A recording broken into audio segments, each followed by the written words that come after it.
Assalamualaikum warahmatullahi wabarakatuh. Di sini kami akan menyampaikan hasil diskusi kami, yaitu mengenai Kerajaan Buleleng. Sebelumnya, izinkan kami untuk memperkenalkan diri terlebih dahulu. Kami dari kelompok 6 yang beranggotakan Rizky Robani, absen 31, Safitri Ajani, absen 32, Syafa Alfiatur SP, absen 33, Vitania Fatmasari, absen 34, Yuro Rahmat Alfah, absen 35, dan yang terakhir Zahra Oktaviana W, absen 36. Kami dari kelas 10 MIPA 4. Yang pertama, lokasi kerajaan. Kerajaan Buleleng berada di Buleleng, Bali Utara, berlokasi di pesisir Buleleng. Ciri khas wilayah Buleleng terbagi menjadi dua, yaitu dataran rendah di utara dan dataran tinggi di selatan.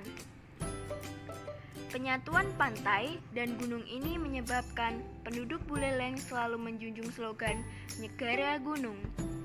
Sebelum disatukan, wilayah Bali Utara dikenal dengan nama Den Bukit.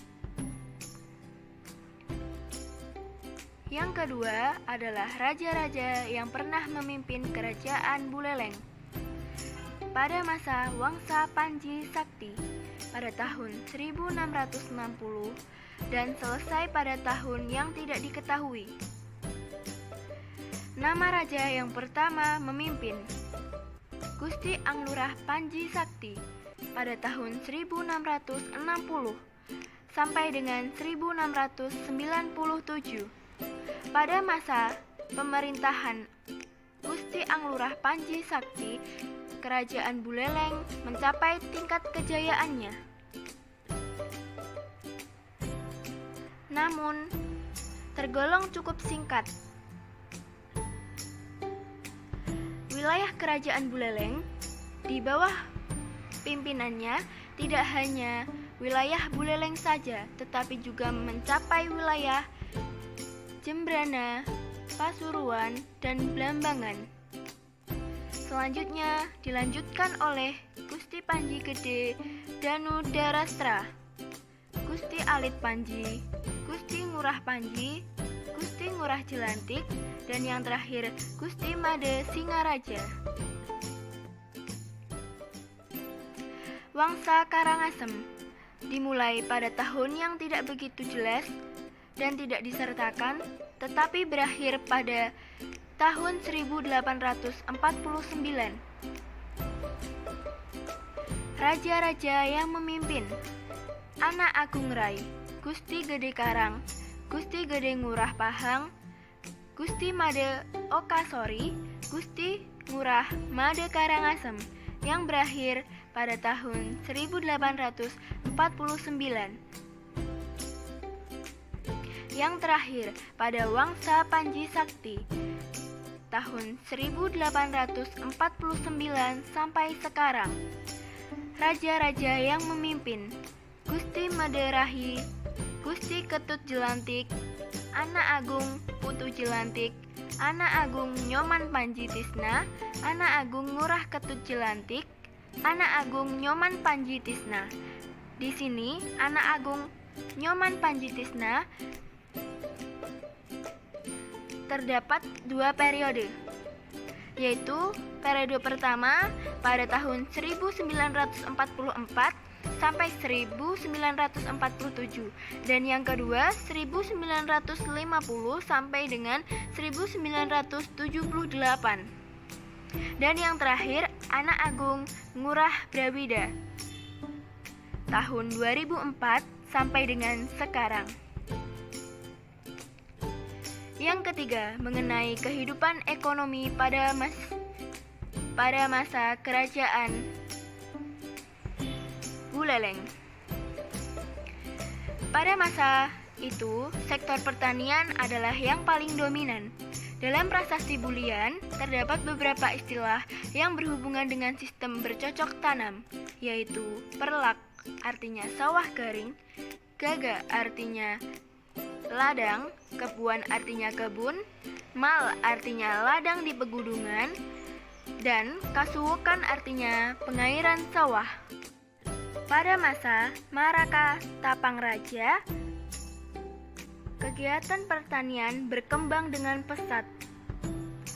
Perkembangan tersebut erat kaitannya dengan penemuan urut-urutan menanam padi, yakni mbabaki atau pembukaan tanah, melupu atau membajak, tanam atau menanam padi, matun atau mingiang, ani-ani atau menuai padi, dan nutu atau menumbuk padi.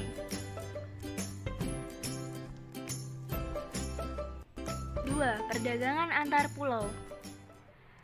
Perdagangan di Buleleng sudah cukup maju, ditandai dengan banyaknya saudagar yang bersandar dan melakukan kegiatan perdagangan dengan penduduk Buleleng. Komoditas utama dan terkenalnya adalah kuda. Dalam prasasti Lutungan disebutkan bahwa Raja Anak Wungsu melakukan transaksi perdagangan 30 ekor kuda dengan saudagar di Pulau Lombok. Keterangan tersebut membuktikan bahwa perdagangan pada saat itu sudah maju, sebab kuda merupakan binatang besar sehingga memerlukan kapal besar untuk mengangkutnya. Selanjutnya adalah kehidupan sosial budaya. 1. Kehidupan sosial. Kehidupan sosial masyarakat Buleleng dibagi menjadi dua, yaitu A. Masa pemerintahan Udayana. Pada masa pemerintahan Udayana, masyarakatnya hidup berkelompok dalam suatu daerah yang disebut Wanua. Masyarakat bermata pencaharian sebagai petani. Dalam sebuah wanua dipimpin oleh seorang tetua yang dianggap pandai dan mampu mengayomi masyarakat. B. Masa pemerintahan Anak Wungsu.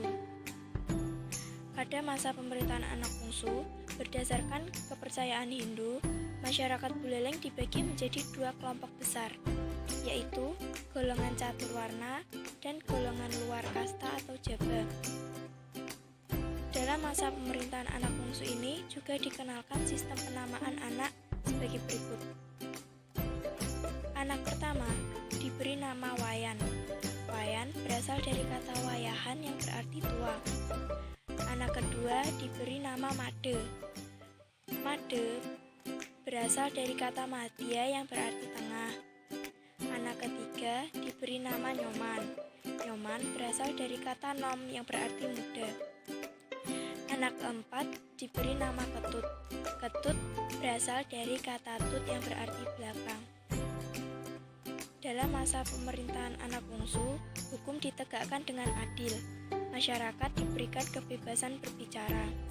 Jika masyarakat ingin berpendapat, mereka didampingi pejabat desa untuk langsung menghadap kepada raja. Yang kedua adalah kehidupan budaya. Pada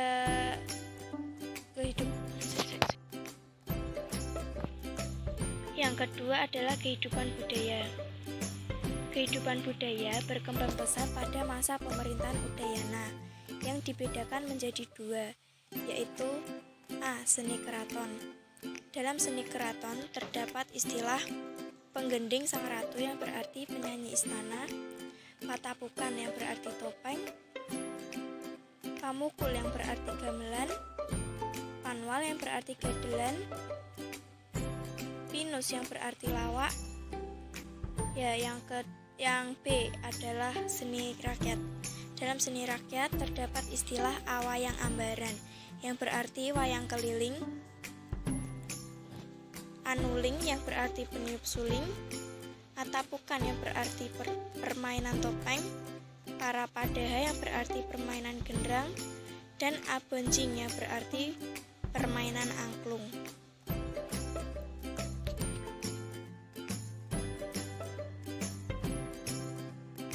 Selanjutnya adalah peninggalan. 1.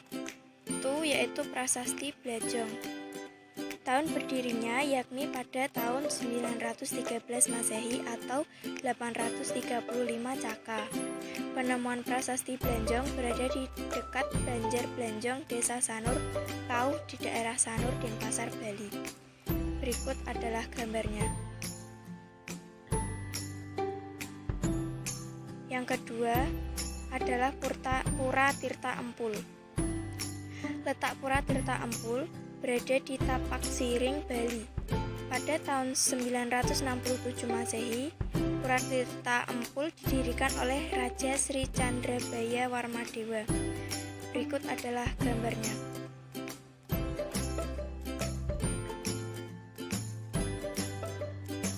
Selanjutnya, yang ketiga, yaitu Pura Penenggil.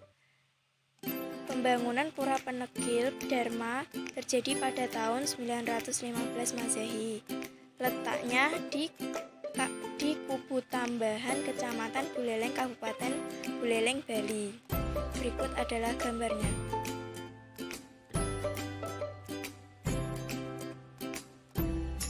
Selanjutnya adalah Prasasti Panempahan. Terletak di Pura Pusai, Panempahan, Banjar Panempahan, Desa Manukaya, Kecamatan Tapak Siring, Kabupaten Gianyar. Berikut adalah gambarnya. Yang kelima, yaitu Prasasti Malat Gede. Dalam prasasti ini tertulis bulan Februari 913 atau bulan gelap Palguna 835 S dalam bagian paruhnya. Berikut adalah gambarnya.